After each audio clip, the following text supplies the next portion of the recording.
I think that more and more agencies are going to be joining networks.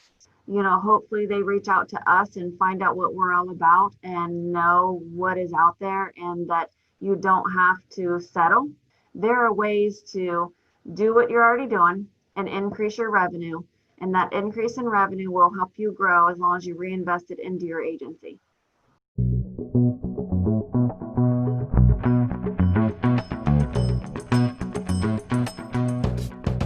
All right, today we have with us Kari Ball, owner of the Kari Ball Insurance Agency and VP of Client Relations at the Agency Collective. Welcome, Kari. Thank you.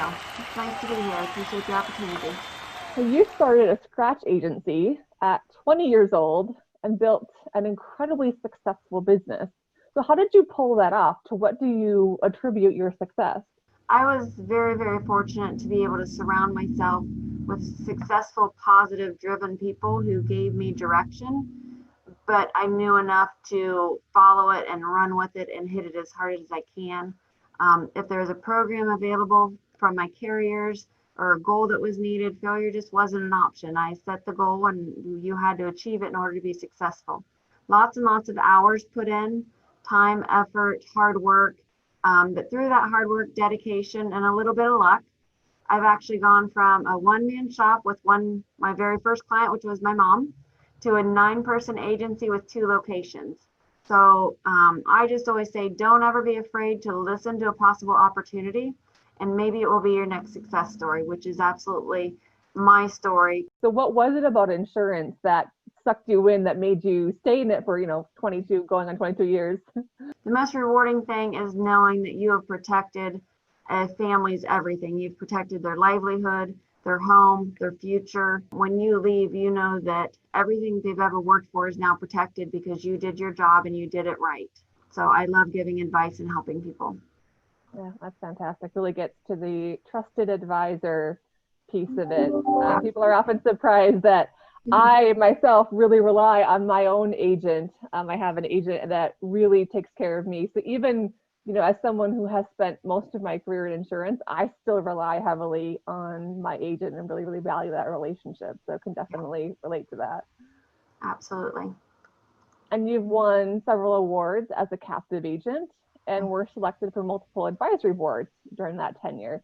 So you've thrived on both sides, exclusive and independent. What advice do you have for agents making that transition? July 1, as most people know, the nationwide agents were given the opportunity to become independent agents. So if you are in the exclusive or captive world and you ever get the opportunity to go independent, it is a great opportunity. Don't be afraid of it. Run with it. Be prepared. Get your vendors lined up, your AMS systems, your comparative raters, all of the vendors. Talk to agents, join groups, hear what they have to say, and check it out.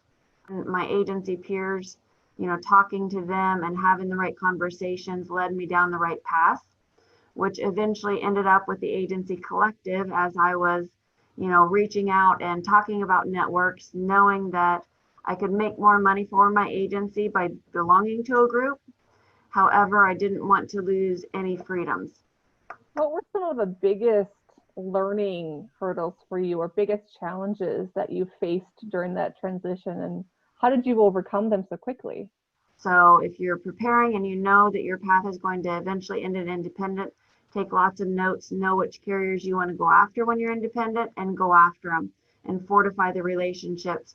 Don't get 1,000 carriers. Get your top 2 or 3 for the preferred business, a couple non-standard, and do very well with all of them, because you need to be successful with the carrier in order for the carrier to help you be successful as well. That's great advice. Yeah, you don't need every carrier in the industry. You need the ones and the portfolio that can help you serve the clients that you want to serve. Mm-hmm. Fantastic. So tell me about the Agency Collective. What is your mission in the industry? Yeah, absolutely. So the Agency Collective was put together to help our fellow agents. So we are all agency owners, and our mission is to help agents increase their revenue, doing what they're already doing with no strings attached, and become a true partner to our agency members. So this is a relatively new space for me. So what was your initial perspective on networks in general, and how has that changed as you've really been diving in over the last year or two?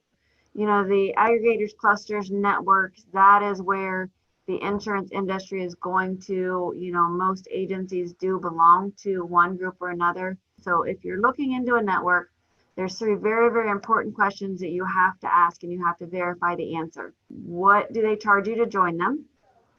Do they touch your commissions? And what happens if your business plan changes and you need to part ways with that network? What are their restrictions? So the agency collective made it very, very easy. Their contract was very easy to read and understand. I'm not an attorney. I don't read, legal language. So their contract is very clear. They do not charge members to join them, agency members to join them.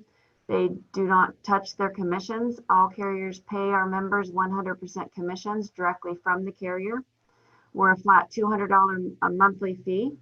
And then the best part, which really, really kept me from joining any other option and was just sitting there looking for the right choice until the agency collective came into frame, was if your business plan changes and you need to part ways, we simply ask for a 60-day email notification. During that time period, we work with you and your carriers to move your appointments out from under the AC's bonus program directly to you as a standalone agency. We do not charge you anything, and we do not restrict you in any way. So our entire goal is to help you increase your revenue and not restrict you in any way, shape, or form. Yeah, that's fantastic. I think the key there is that true partnership, right? And that balance of ownership. Yep, absolutely. And, all agents like that camaraderie of agencies. So when we have meetings, we have a great turnout because they want to know what their peers are doing, what's going on in the industry. And by having large groups, that really, really helps. Of course, our 2020 plan got drastically changed as far as meetings are concerned because we wanted to do it in person. We want to meet everybody in person. And unfortunately, we've obviously changed everything to virtual, but it still works well. I think that's certainly a common theme, is just finding ways to adapt. And one thing we like to close with is, what is one thing you've learned in the past month? The item that I have learned in the past month has actually, teamwork creates revenue. Aligning yourself with the correct network opens doors to endless possibilities. One of those possibilities was actually Bold Penguin. Through researching different vendor partners for agency members so that we could bring added value to our members, I discovered Bold Penguin, who has turned out to be a phenomenal partner of the AC and just simplifies commercial. Commercial is the one area that, probably 6 of my 9 agents don't like to do, but Bold Penguin simplifies that, and we're going to get into that space a lot more, and that will help our agency grow as well.